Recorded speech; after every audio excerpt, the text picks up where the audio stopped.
જય શ્રી કૃષ્ણ। ભારતી શિંગાળા અને વાનગીમાં આપનું હાર્દિક સ્વાગત છે। તો ચાલો આજે આપણે બનાવશું આથેલી હળદર મરચા ગાજરનું અથાણું। તો ચાલો બનાવીએ।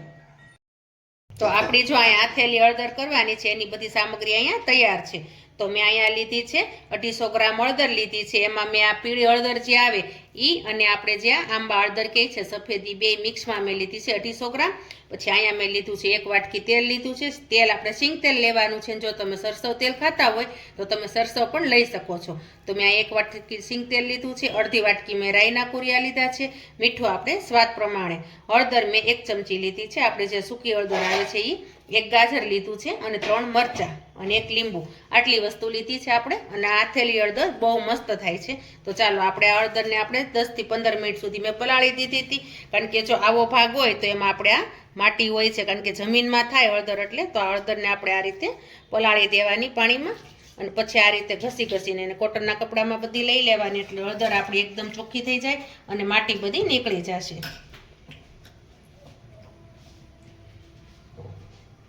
જો તમે 10 થી 15 મિનિટ એને પલાળશો એટલે માટીનો ભાગ હોય ને બધો અંદર ગળી જશે અને નીકળી જશે।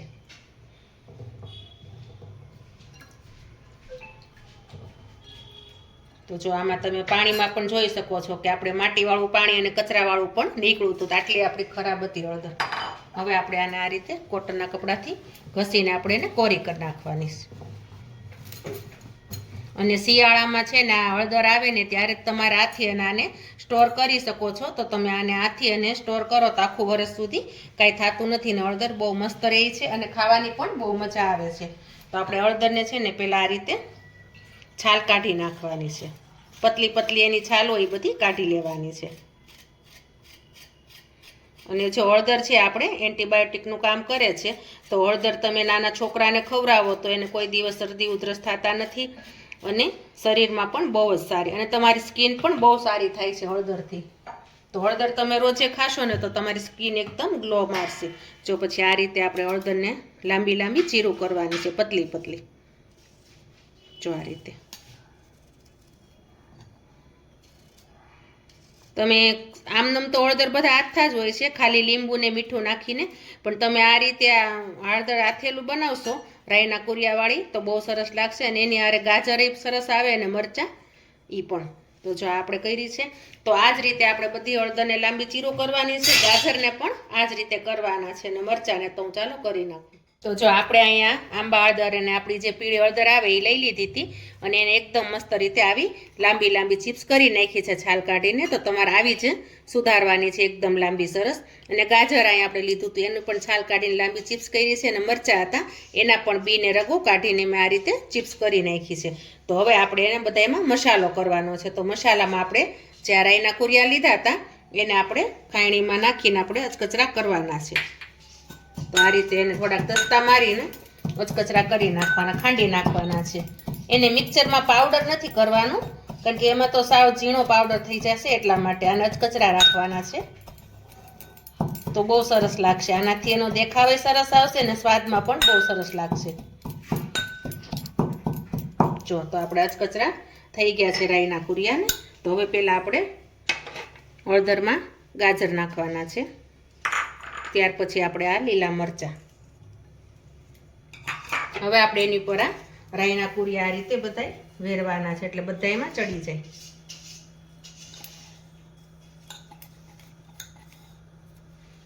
હવે જે આપણે સૂકી હળદર હતી એ નાખવાની છે, એનાથી કલર બહુ સરસ આવશે એટલા માટે।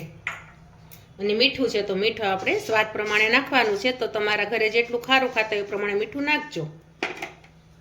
પછી આપણે આ તેલ લીધું છે તો તેલ આપણે આમાં એડ કરી દેવાનું। તેલ આપણે કાચું જ નાખવાનું છે, કારણ કે તેલ નાખવાથી શું થશે કે જે હળદરમાં તમને ખરાશ સ્મેલ આવતી હશે ને એ નહીં આવે, તેલ નાખશો ને તો એટલે બહુ મસ્ત એનાથી થશે। તો હવે આપણે જે લીંબુ લીધું હતું ને તો લીંબુ આપણે નીચવી નાખવાનું છે। અત્યારે તો હું 1 લીંબુ નાખું છું, પછી જો તમારે વધુ ખટાશવાળી ખાતા હોય તો તમે વધુ પણ આમાં નાખી શકો છો। અને લીંબુ હશે તો એનો સ્વાદ પણ સારો આવશે અને હળદર તમારી બગડશે પણ નહીં। જો તો હવે આ બધું આપણે આ રીતે 2 હાથ લઈ અને ઊંચા નીચી કરીને આ રીતે મિક્સ કરવાનું છે। આ રીતે બધું ભેળવી દેવાનું છે। જો પછી તમે આ રીતે હાથ કરશો એટલે એકદમ બધું મિક્સ થઈ જશે અને આમાં રાઈના કુરિયા પણ ચડી જશે, મીઠું પણ ચડી જશે અને આપણે હળદર નાખી એ પણ જો જોવામાં જ બહુ મસ્ત લાગે છે. અને આ આથેલી હળદર તમે આખું વરસ ખાઈ શકશો. આને તમે સ્ટોર કરીને ફ્રીજમાં રાખી દો એટલે કાંઈ થતું નથી, એવી ને એવી રહી છે. હવે આને આપણે 2 દિવસ સુધી આમના બાઉલમાં રાખવાની છે. 2 દિવસ પછી આપણે આને બરણીમાં ભરવાની છે એટલે મસાલો બધો એકદમ મસ્ત સેટ થઈ જાય. તો ચાલો આપણે આને મૂકી દઈએ 2 દિવસ માટે.